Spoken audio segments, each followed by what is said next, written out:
Let's bring in a pair now of MSNBC political analysts, Democratic strategist Basil Smikle and Republican strategist Susan Del Percio. Basil, what's on the line for Democrats today, and which race do you think of as the bellwether? Yeah, so the first question, what's on the line, I think it is this question of not only how Democrats are going to fight back against Donald Trump, but what is the future of the party going to look like?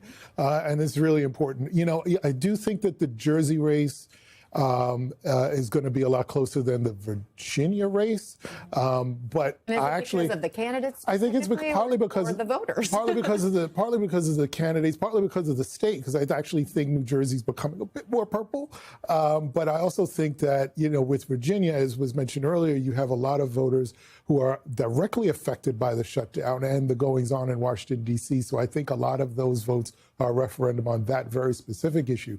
But the New York race I look at, because as a born and raised New Yorker, this race between Mamdani, Cuomo, and Sliwa actually has, in my view, the ability to polarize the city in a way that I had not seen before. We were talking beforehand about what our bet is for the actual outcome.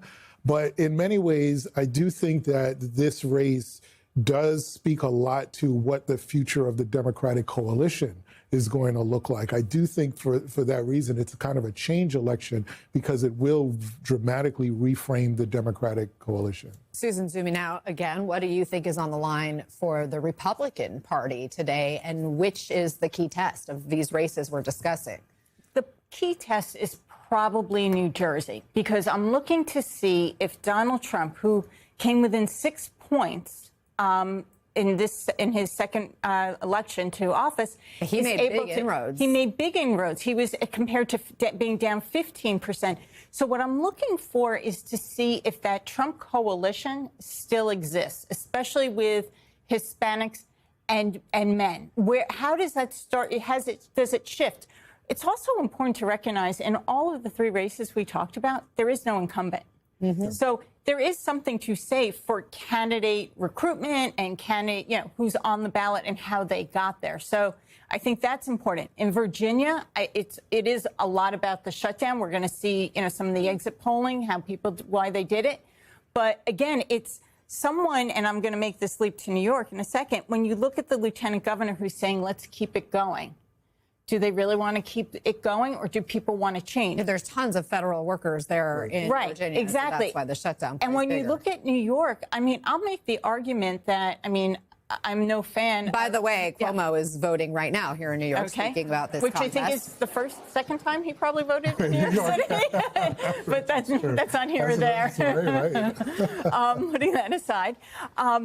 I think what you saw was a rejection of establishment of people saying, about Andrew Cuomo, like we had enough of those people who claim that they know how to run government. They don't feel that government's working for them. So even, and that plays out in Virginia. If you think that the government's not working for you because you've been affected by the shutdown, you're not voting for another 4 years of it. And in New York, you're saying, all of you, everyone, I'm sick of it. My city isn't, I'm not doing well in my city. And a lot of people think that Mamdani can change that, if nothing else, by the rhetoric alone. But the test for Mamdani, I think this is where it's going to be the most challenging going forward for Democrats versus the governors. All three are executive positions. But being the chief executive in New York City is no joke, and rhetoric does not get you to where you need to go. It is picking up the garbage, keeping people safe, and shoveling the snow.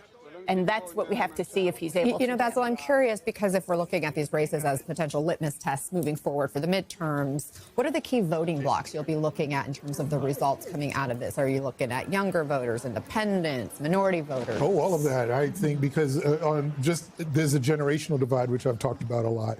I do think, to Susan's point, a lot of the younger voters want change. They're not necessarily connected to the, quote, Democratic establishment, not to the Democratic machines or the clubs. So they want someone who is very issues driven, and that's why affordability has really been top of mind for so many voters, because it's what voters have been talking about.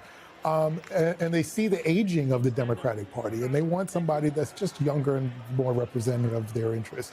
I also wonder what a lot of older Latino and Black voters, particularly Caribbean and African immigrants, will do, because these are constituencies that Cuomo himself targeted when he was no longer governor. He went to churches in those communities, so he's been polling pretty well among those voters. They did not vote for Mamdani largely in the primary. And a lot of those voters, particularly older Latino voters, voted for Donald Trump in 2024. So we saw that with the Republican in New Jersey targeting Latino voters in that state.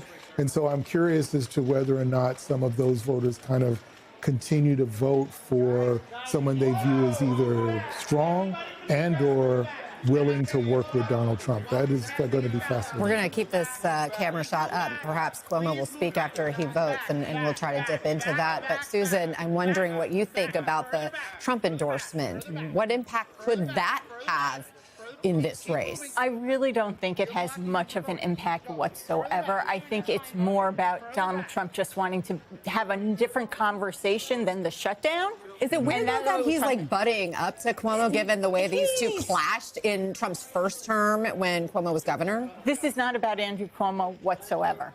This is about him trying to just go against Mamdani and give another reason and create his name and be part of the election story, again, versus being part of the Washington story.